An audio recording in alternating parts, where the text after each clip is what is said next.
Bonjour à toutes et à tous et bienvenue sur Infiniment Numérique et Électronique.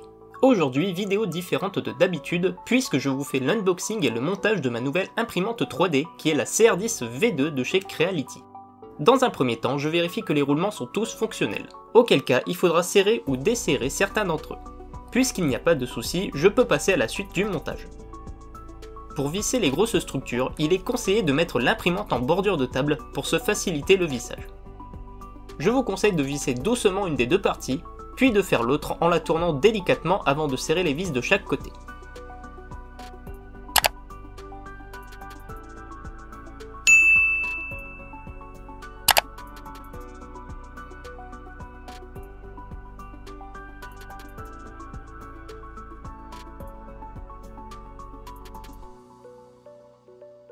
Nous aurons 4 tiges métalliques à relier ensemble par paire, et qui rendront l'imprimante plus stable lors des impressions. Cette partie accueillera justement nos tiges de maintien. Ne pas oublier de mettre les pièces en plastique avant d'y visser les tiges. Attention, petite erreur de ma part, j'ai placé la tige vers l'intérieur de l'imprimante alors qu'il faut placer cette partie sur le côté extérieur de la pièce. Plus qu'à faire de même pour l'autre côté. On va maintenant visser le capteur de l'axe Z. Je vous conseille de faire monter l'axe avec les deux mains de chaque côté. On branche le moteur de l'axe Z côté gauche. Ici, le branchement du capteur de l'axe Z.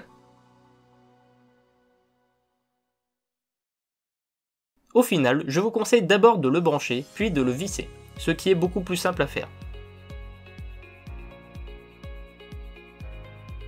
Puis le branchement du moteur axe Z côté droit. Les autres moteurs et capteurs des axes X et Y sont déjà branchés, ce qui est très pratique pour nous. Le montage de l'imprimante est fait. Il nous reste à fixer le support de bobine directement à la station de commande.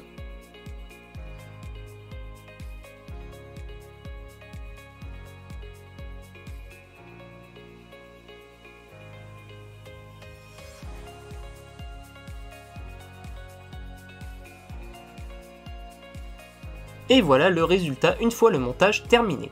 Désolé pour le décor qui n'est pas du tout approprié, je vous l'accorde. Attention aussi à vérifier que la station est bien positionnée sur 230 volts, et non 115, au risque d'endommager l'imprimante si celle-ci est placée sur 115 volts. Voilà comment il faut visser cette partie et pas sur l'intérieur. J'ai remarqué ici que l'adhésif qui maintient l'isolant n'est pas bien fixé. Je vous montre après comment j'ai résolu ce problème.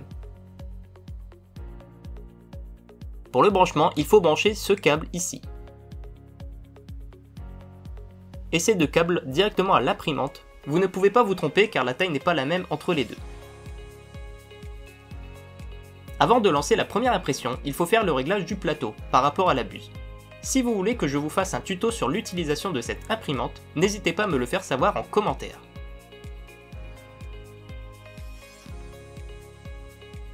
En plus de son imprimante d'une extrême qualité, Creality nous a offert en plus une spatule pour décoller les impressions, un tube PTFE, un capteur d'axe, ainsi que 2 buses et d'autres accessoires, et une petite bobine de 200 grammes.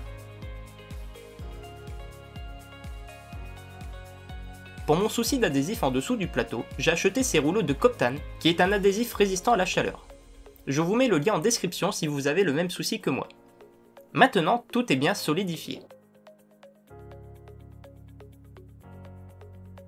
Voici l'un des objets qui était dans la carte SD en impression test. Je n'ai même pas besoin de commenter pour décrire la qualité de cette impression 3D. En plus de fournir des impressions de qualité, elle est extrêmement silencieuse, et je trouve que c'est vraiment l'un des points forts de cette imprimante. Elle a un détecteur de fin de filament et permet de reprendre une impression en cas de coupure de courant. J'ai imprimé un objet que j'ai modélisé pour mon compteur à bière, ainsi que son amélioration dans la vidéo sur l'EEPROM, que je mets en lien si vous seriez curieux d'aller voir. Et le plateau fait super bien tenir les impressions sans que celles-ci ne se décollent. Voilà le résultat final. Ici, j'ai imprimé en 0,3 mm, du coup on voit les stries d'impression, mais sincèrement la qualité est vraiment au rendez-vous. J'ai moi-même modélisé cet objet sur Fusion 360, du coup si vous voulez aussi que je vous présente ce logiciel de modélisation, n'hésitez pas à me le faire savoir en commentaire. Grâce à cette imprimante, je pourrai vous proposer beaucoup de projets que je vous montrerai avec plaisir en vidéo. Je ne peux donc que vous conseiller cette imprimante de qualité où je ne suis absolument pas déçu de mon achat. Sur ce, je vous donne donc rendez-vous dans une prochaine vidéo sur infiniment numérique et électronique.